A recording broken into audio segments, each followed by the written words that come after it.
ವರ್ಷದಂತೆ ಅದನ್ನ ಒಕ್ಕಣೆ ಮಾಡಿಕೊಳ್ಳುವಂಥದ್ದು, ಮನೇಲಿ ಜಾಸ್ತಿ ಇಟ್ಕೊಳ್ಳುವಂಥದ್ದು, ಮಾರ್ಕೆಟ್ನಲ್ಲಿ ಬೆಲೆ ಹೆಚ್ಚಾದಾಗ ಮೌಲ್ಯವರ್ಧನೆ ಮಾಡಿ ಮಾರಾಟ ಮಾಡುವಂಥದ್ದು ಅನ್ನೋಂಥ ಕೊಡುಗೆ ಕರೆನ ಈ ಸಲ ಕೃಷಿ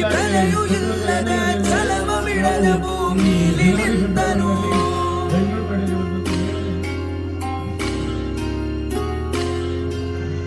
ಒಂದು ಅಗಳು ತನು ವ್ಯರ್ಥ ಮಾಡದೆ ಬಾಲಿನತ್ತರ ಫಲವ ಕೊಟ್ಟನು.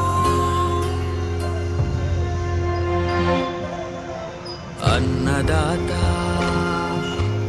ಅನ್ನದಾತ ಜನರ ಪಾಲಿನ ಸ್ನೇಹದಾತ. ತನ್ನುಸಿರ ಬೇಯಿಸಿ ಉಸಿರು ಕೊಟ್ಟನು, ಬಿಸಿಲು ಮಳೆಗೆ ತನ್ನ ಜೀವ ತೆತ್ತನು.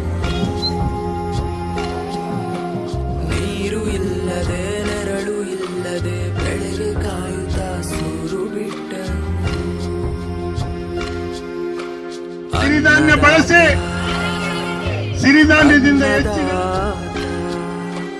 ನಮಗೆ ನೀವೇ ದೇವದೂತ. ನಿಸ್ವಾರ್ಥ ಸೇರಿ ಶ್ರಮದ ಯೋಗಿನಿ, ಭೂಮಿ ಬಿತ್ತುವ ಮಹಾನ್ ಪ್ರಾಣಿನಿ.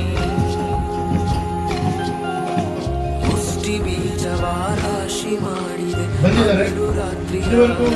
ಕೃಷಿ ಇಲಾಖೆಯ ಮತ್ತೆ ಸಂಬಂಧಿತ ಇಲಾಖೆಯ ಅಧಿಕಾರಿಗಳು, ಕೃಷಿ ಪರಿಕರ ಮಾರಾಟಗಾರರು ಮಾತ್ರ ಈ ವಿದ್ಯಾರ್ಥಿಗಳ ಜೊತೆ ಆಚರಿಸ್ತಾ ಇದ್ವಿ. ಈ ಸಲ ವಿಶೇಷವಾಗಿ ರೈತರ ಜೊತೆ ನಾವಿಲ್ಲೇ ಮಾಡ್ತಾ ಇದ್ದಾಗ ಬರೀ ಆಫೀಸಲ್ಲಿ ಮಾಡಿದ್ರೆ ನಮ್ಗೇನು ಅರ್ಥ ಆಗ್ತದೆ ಅಂತ ಅದಾಗಬಾರ್ದು ಅಂತ